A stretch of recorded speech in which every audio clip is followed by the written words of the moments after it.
سبحان اللہ یار، کیا بات ہے۔ اس لیے مائیکل ہارٹ نے عیسیٰ علیہ السلام کو فرسٹ پوزیشن نہیں دی ٹاپ 100 موسٹ سکسیسفل مین کے اندر، نبی صلی اللہ علیہ وسلم کو دی۔ وہ سکسیس کا کرائٹیریا فزیولوجیکل اور ایبسٹریکٹ مانوی حصی دونوں پرسپیکٹیو سے کتنا سکسیس ہے، اس میں نبی صلی اللہ علیہ وسلم کا کوئی کمپیریبل نہیں ہے دنیا کے اندر۔ جو 23 سالوں میں آپ صلی اللہ علیہ وسلم نے as a person, as a human being achieve کیا ہے، جن چیلنجز کا آپ نے سامنا فیس کیا اور اتنی بڑی ایک آرگنائزیشن کھڑی کی کہ آج 1423 سالوں سے اس کی لیگیسی کنٹینیوڈ ہے، اگرچہ وہ ٹوٹی پھوٹی ہو چکی ہے کمپنی جس کا نام امت ہے، اگرچہ وہ بٹ چکی ہے، اگرچہ اس کا برانڈ کافی حد تک برباد ہو چکا ہوا ہوگا، اس کی برانڈ مینجمنٹ ہو، برانڈ ٹارگیٹنگ ہو، برانڈ پوزیشننگ ہو، اس کی مارکیٹنگ ہو، اس کی سیلز ہو، اس کا کانفلکٹ ریزولوشن ہو، اگر ہم اس ٹرمز کے اندر اپنی پوری ہسٹری کو دیکھیں پرفارمنسز کی، تو آپ سوچیں رسول اللہ صلی اللہ علیہ وسلم کی زندگی ایک تاج ہے کہ معراج ہے اسٹڈی کرنے کی، کہ کیسے ایک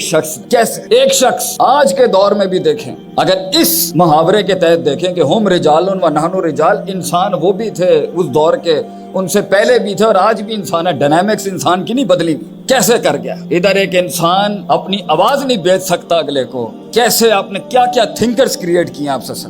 کیسے ریفارمرز کریٹ کیا، کیسی first line of defence academics کی کھڑی کیا، علماء تیار کیا، ان العلماء ورثۃ الانبیاء کہتے ہیں۔ ایک ایرتھمیٹک گراؤنڈ پر نبی صلی اللہ علیہ وسلم کی زندگی کو آپ کو اینالائز کرنا پڑا ہوگا کہ کیا یہ صرف معجزاتی لحاظ سے سکسیسفل تھے، was it a super natural struggle, یا نبی صلی اللہ علیہ وسلم نے گراؤنڈز پہ کچھ کام کیے تھے یا نہیں، کیا ما تحت الفطرت ایگزرشنز تھیں یا نہیں، یا سارا ما فوق الفطرت اسی ایٹیٹیوڈ سے زندگی گزارنی ہے کہ ہمارے حالات، وہ تغیر جس کا ہم منتظر ہیں، کیا وہ رونے سے آئے گا، کیا وہ ان دکھوں میں ڈوبنے سے آئے گا، کیا وہ زمین پہ بکھرے اس مالا کی موتیوں کی طرح بکھرنے سے آئے گا، کیا وہ سسکنے سے آئے گا، تڑپنے سے آئے گا، یا اکیلے یاروں میں بیٹھ کے کمپلین باکس کر کے گلے کرنے سے آئے گا؟ وہ کیسے آئے گا؟ کیسے ایک شخص پہاڑ بنتا ہے، کیسے ایک کلی پھول بنتی ہے، کیسے ایک قطرہ ایک سمندر بن جاتا ہے، ایک عام سا شخص لوگوں میں گھومنے والا ایک آواز بن جاتا ہے، ایک احساس بن جاتا ہے؟ کیسے ہوتا ہے یہ ایکسپیرینس؟ جو ہے نا بیٹا، دنیا میں سب سے بڑی دولت جو ہے